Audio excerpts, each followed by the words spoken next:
Neha Singh Rathore UP के लोग से पूछली कि यूपी में का बाटे, लेकिन आज यूपी के लोग उनका से पूछा था।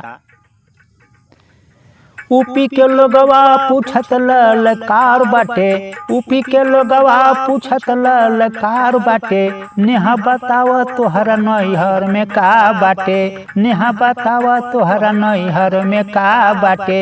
नीतीश कुमार बाटे निपटे गंवार बाटे, बिल्कुल बेकार बाटे। नीतीश कुमार बाटे निपटे गंवार बाटे, बिल्कुल बेकार बाटे।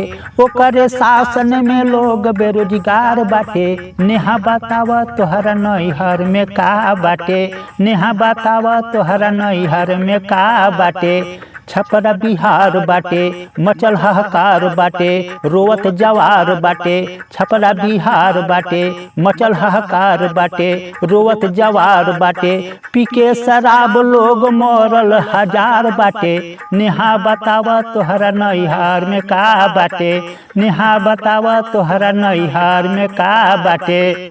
गुंडा सरकार बाटे अत्याचार बाटे, लोग लाचार बाटे। गुंडा सरकार बाटे अत्याचार बाटे, लोग लाचार बाटे। ब्रिज मोहन काहे यूपी गुलजार बाटे, नेहा बताव तोहरा नैहर में का बाटे, नेहा बताव तोहरा नैहर में का बाटे।